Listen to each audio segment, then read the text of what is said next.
En esta oportunidad vamos a analizar la terminología básica que utilizamos en bioestadística y epidemiología y en toda el área de salud realmente. Es importante decir que son términos comunes y, como dice la lámina, básicos para todo el personal y todas las personas que trabajen y estudien en el área de la salud.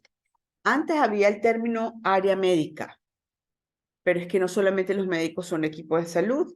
Entonces, desde hace bastante tiempo, ya a principios del año, antes de principios del año 2000, se empezó a llamar área de salud.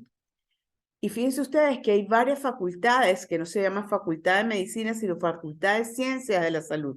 Yo soy egresada de Carabobo, de la Universidad de Carabobo, y allá se denomina facultad de ciencias de la salud, porque somos muchas profesiones que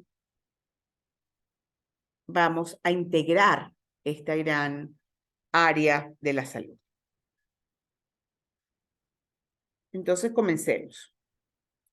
Cuando nosotros hablamos de un término muy básico, pero importantísimo, como es el término población y muestra, estamos hablando de un conjunto de personas con características semejantes en un momento dado. 2023, 2021, 2020, 2019. ¿Ok? Esto es importante al momento de conceptualizar esta definición. Nosotros, cuando hablamos de población y hablamos de muestra, relacionamos un lugar, un contexto geográfico común, unas características en común que estas personas tienen y el tiempo en que estas personas se relacionan y nosotros la estamos analizando. La población es un conjunto de personas que habitan un espacio geográfico en un tiempo determinado. Existe una clasificación muy común en urbana y rural. La urbana es aquella que vive en las grandes ciudades y la rural es aquella que sus modos y medios de producción son lo agropecuario, la ganadería, la siembra. Vamos a hablar en este ejemplo, la urbana, todos los municipios de Caracas, y hay una zona rural dentro de Caracas que es Galipán. Fíjense ustedes, Galipán es un híbrido porque también vive y se mantiene económicamente de el turismo, pero básicamente ellos, de lo que producen en la tierra, las flores, los frutos, las fresas, los duraznos, las rosas, los claveles, la albahaca, muchísimas cosas de siembra, esos son los medios y modos de producción. Entonces podemos decir que Galipán es una zona rural y la urbana es todos los otros municipios que existen en la Gran Caracas. Dentro del municipio El Hatillo también hay zonas rurales, menos conocidas, pero existen. Entonces, también es otro ejemplo para nosotros reconocer. ¿Qué no puedo? Voy a regresar la lámina. ¿Qué no puedo pensar? Que porque están en el interior del país es rural. Yo no puedo pensar que todo Barinas, o todo Táchira, o todo Monagas es rural. No. Hay zonas urbanas con centros comerciales grandísimos, con un tipo de medios y modos de producción donde son más hacia los centros comerciales, hacia las tiendas, hacia los restaurantes. Entonces, eso es urbano. No porque esté en el interior del país es rural. Eso es en otra época. Actualmente, en el 2023, Venezuela tiene zonas rurales y zonas urbanas dentro del interior del país, pero no todo el interior del país es rural. No tengan esa convicción que es errada. Cuando hablamos de muestra, vamos a hablar que es una parte de la población, ¿ok? Que fue seleccionada para realizar un estudio. Y para yo poder seleccionar esta muestra, existen los tipos de muestreo. Fíjense ustedes que yo estoy hablando de dos cositas acá. Población y muestra, porque ya me estoy encaminando a lo que es la investigación en salud, a lo que es la investigación epidemiológica, que ya lo nombré ayer en la clase que les publiqué y hoy complemento con esta información. Entonces ya estamos encaminándonos hacia lo que es la investigación en el área epidemiológica, que como les decía ayer, es simplemente investigación igual. No hay diferencia entre una investigación epidemiológica y una investigación en las ciencias sociales o en las ciencias clínicas. Entonces, se basan en el método científico. ¿Que tienen métodos diferentes? Sí. Pero básicamente es estudiar qué está pasando con esa gente, con esa población, y como las poblaciones a veces son muy grandes, tomamos un pedacito de esa población que es la muestra. Entonces, los tipos de muestra van a cambiar por el tipo de muestreo que yo utilice. Vamos a suponer, yo tengo una población, tercer semestre de los estudiantes de la Escuela de Enfermería de la UCB. Entonces, yo decido trabajar con un muestreo por conveniencia por aquellos que vivan en Caricuao. Porque me es más fácil, porque yo vivo en Caricuao y me es más fácil aplicar, eso es conveniencia. ¿Ok? Muestreo deliberado, crítico o juicio, tú decides quiénes son esas personas que van a ser parte de la muestra. Y así cada uno de los tipos. ¿Cuál vamos a utilizar nosotros en la investigación que vamos a hacer en las próximas semanas? Muestreo aleatorio simple.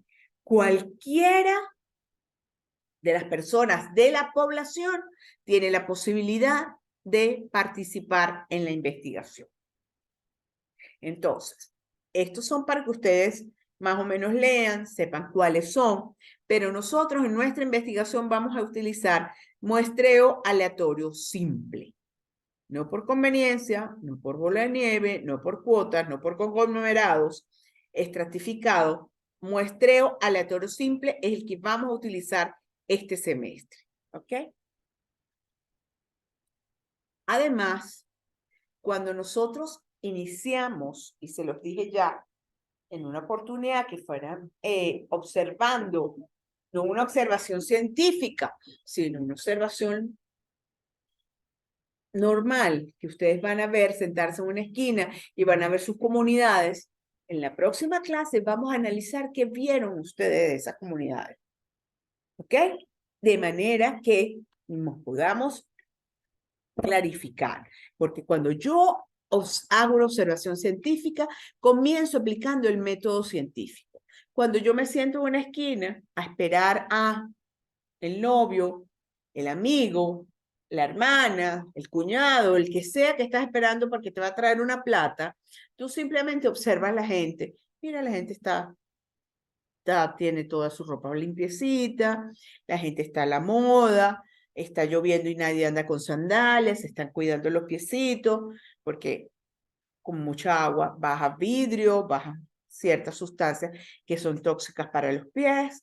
Entonces tú dices, mira, la gente se está cuidando, o empezó a llover y todo el mundo tiene su paraguas, la gente está teniendo prevención. Eso es lo que yo voy a observar, sin método alguno, simplemente voy a chismear qué es lo que está pasando en esa comunidad. Esa fue la tarea que yo les mandé a ustedes. Entonces, ¿pero qué es la observación científica? Es la capacidad de describir y explicar el comportamiento al haber obtenido unos datos adecuados y fiables correspondientes a las conductas, eventos, situaciones perfectamente identificadas e insertas en un contexto teórico. Quiere decir que si yo decido trabajar con las personas fumadoras, estoy dando un ejemplo, no vamos a trabajar con las personas fumadoras, pero estoy dando un ejemplo. Yo voy a preguntarme qué nivel socioeconómico tienen esas personas fumadoras, cuántos años tienen esas, que son femeninos o masculinos. ¿De dónde saca la plata para comprar el cigarro? El cigarro está caro, yo no fumo, no sé cuánto está costando ahorita, pero supongo que todo aumentó, todo está dolarizado, supongo que los cigarrillos también están dolarizados. Entonces,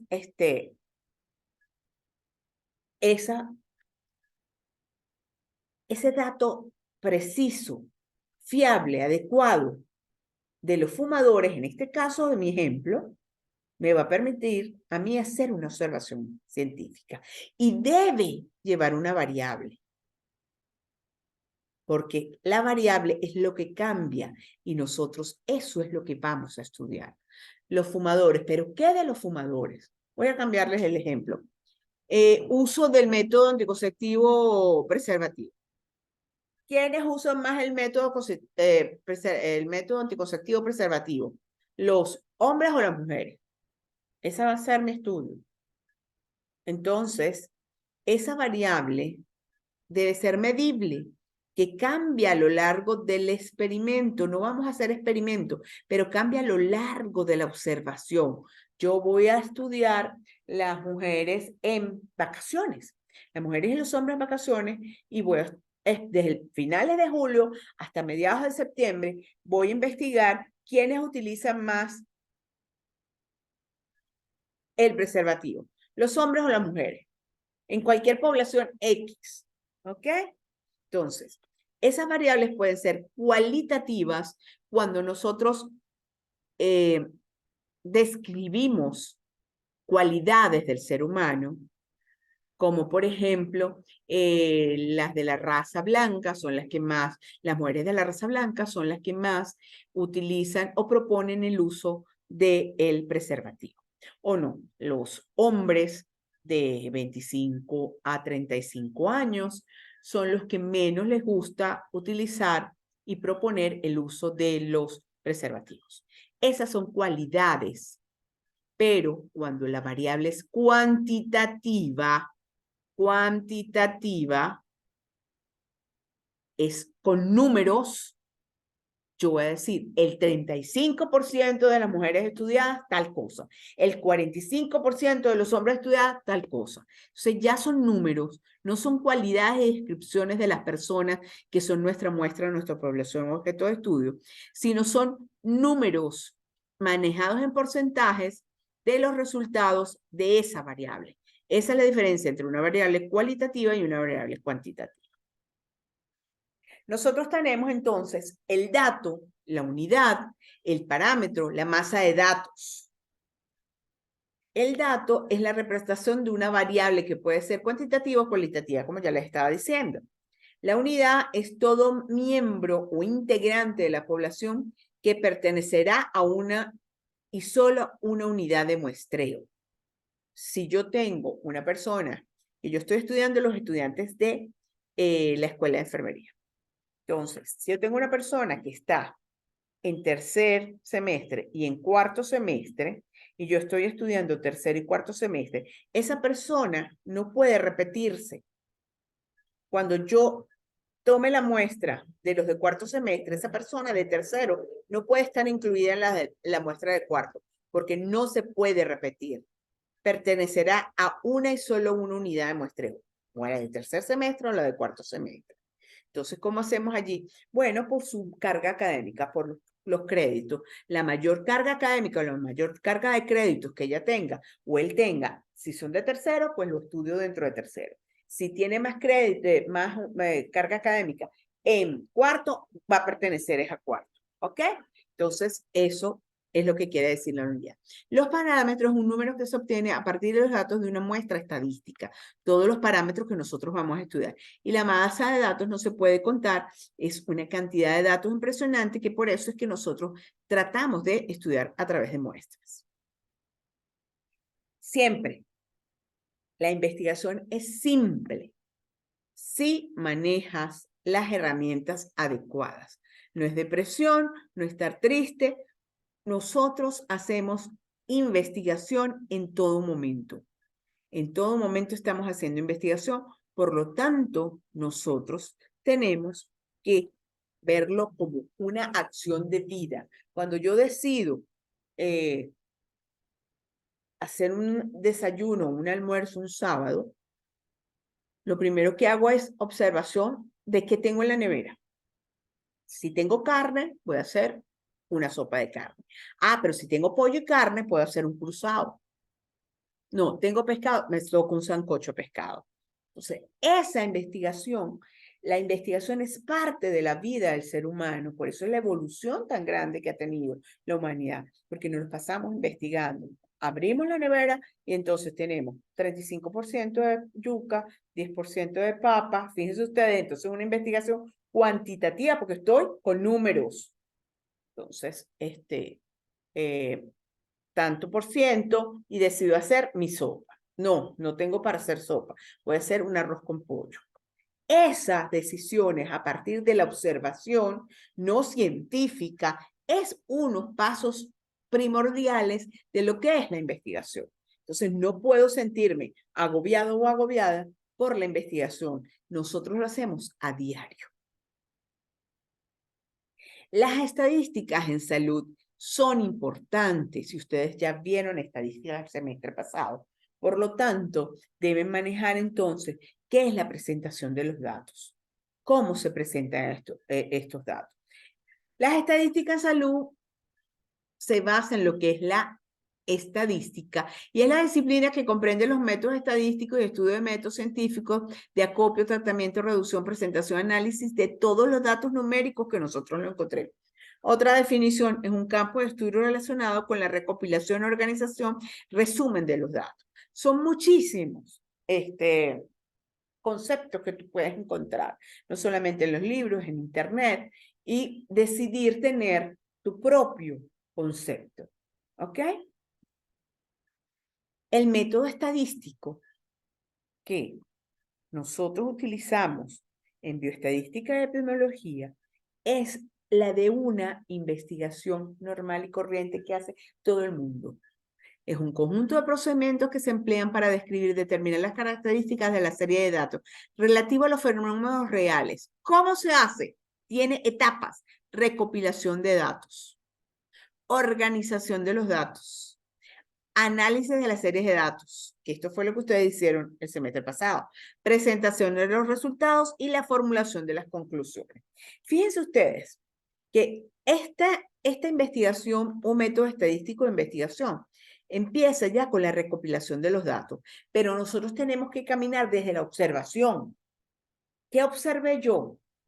¿Qué voy a poner? ¿Qué observé? ¿Qué voy a transcribir y redactar que observé de la problemática por mi casa? Yo veo muchas basuras, pero ¿qué es lo que quiere la profesora que yo investigue? Situación de salud en la comunidad. Situación de salud. O sea, que yo voy a partir de cero, que es la primera investigación que se va a hacer en mi comunidad. Es una investigación descriptiva, porque las investigaciones también tienen tipo de investigaciones y van desde la descriptiva hasta la de proyecto factible. Pero nosotros estamos empezando, vamos a empezar por la más sencillita, que es una descriptiva. Entonces, en esa descripción que se llama planteamiento del problema o también la podemos llamar situación problemática. Hay muchos autores que le cambian el nombre al capítulo 1, pero es igual, o sea, básicamente es contar cuál es la situación que hemos encontrado. Y el objetivo de la investigación para este semestre, o la utilización del método estadístico de investigación, es a partir de estudiar a la comunidad, determinar la situación de salud de la comunidad X. Entonces, ¿cómo lo voy a investigar yo? Con todos los factores que hemos visto ya en clase, todos los factores demográficos, sociales, económicos, políticos, de servicio, epidemiológicos, ¿ok? Entonces, todos esos factores me van a ayudar a mí a saber quiénes son en la comunidad. Porque a mí no me interesa en este semestre que ustedes trabajen con un tema, basura, no, o a tabaquismo, no, uso de métodos anticonceptivos, no. Es con datos generales porque esa comunidad no se ha estudiado y vamos a ver a partir de saber quiénes son esos seres humanos con los datos demográficos, saber cuánto ganan, qué estudian, saber dónde viven, cómo viven, que es los factores sociales, saber qué religión tiene y qué religión no tiene y cuál es su cultura, entonces son los culturales, saber si tienen o no tienen tecnologías a su mano, teléfono inteligente, internet, en su casa, conectividad. Esos datos son importantísimos. Entonces, allí voy a saber quiénes son esos seres humanos y de allí me va a salir, no, mira, las mujeres de la calle real de Sabana Grande o la calle real de Katia o cualquiera de las calles que ustedes deciden trabajar, mira, el 25% de las mujeres no usan métodos anticonceptivos. No puede ser, ¿no? Y no se hace la citología y no van al médico nunca y no vacunan a los muchachos. Entonces vamos a tener datos reales de la situación de salud de esa población. Eso es lo que nosotros vamos a hacer este semestre. El método estadístico es igual en una investigación en salud porque es parte de, ¿por qué? Porque nosotros hacemos recopilación de datos, organización de los datos, análisis de la serie de datos, presentación de los resultados en gráficos, tablas y gráficos que ustedes lo aprendieron el semestre pasado y la formulación de las conclusiones. ¿Ok? Conceptos del área de la salud, población, ya lo noté, natalidad, ustedes lo han manejado desde el primer semestre, ¿qué es natalidad? ¿Qué es mortalidad? Estos son preguntas seguras de examen, natalidad, mortalidad, morbilidad, censos. Los censos son una herramienta estadística que se utiliza para saber cuántos somos y qué características tiene esta población. Entonces se estudia el nivel socioeconómico, se estudia la edad y el sexo, en qué condiciones está la vivienda, muy parecido a lo que ustedes van a hacer, pero con 20, 30 personas, que es lo que máximo que regularmente hacemos. Las proyecciones de salud a partir de este censo que se hizo, voy a inventar una fecha, en el 2000, las proyecciones de salud con unos cálculos, yo puedo decir que la población, si en el año 2000 me dio que nosotros éramos en Venezuela 30 millones, me puede decir para el año 2030 que vamos a ser 50 millones. O puede ser que seamos menos, 20 millones, porque ya se fueron 10 millones de Venezuela. Entonces, esos son proyecciones, dependiendo de las situaciones con que nosotros. Las tasas, es importantísimo que ustedes manejen las tasas. Las tasas de morbilidad, las tasas de natalidad, las tasas de mortalidad. Y relacionado con causas. Estas tasas me permiten a mí saber la mortalidad en niños por enfermedades respiratorias agudas. Me permite a mí saber que son tasas específicas por edad y por patología. Entonces me permite a mí la tasa de mortalidad de las mujeres por cáncer de mama de 45 a 55 años en Caracas, en Maracaibo, en el Zulia. Esas tasas son generales o son específicas de mortalidad, natalidad y morbilidad. Datos importantes, datos impactantes. Fíjense ustedes los dos tipos de datos. ¿Cuáles son los importantes? Si vamos a tomar medidas de prevención, caramba, el 70% de las mujeres se nos está enfermando de cáncer de mama. ¿Qué está pasando? Esos son datos importantes de manera que con esos datos impactantes nosotros podamos hacer modificaciones en los estilos de vida, por ejemplo. Entonces, todos estos conceptos del área me interesan, son preguntas seguras de examen que ustedes deben manejar. Muchísimas gracias.